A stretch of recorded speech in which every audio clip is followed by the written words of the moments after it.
Okay, what is the suffix used for all the compounds? Namings of the polyatomic compounds. The polyatomic compounds use a different suffix. Most of them end in "ate" or "ite".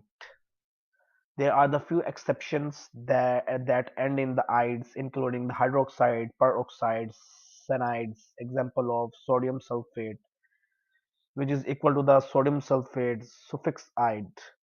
When naming ionic compounds, we always name the cations first with its full scientific name. Then we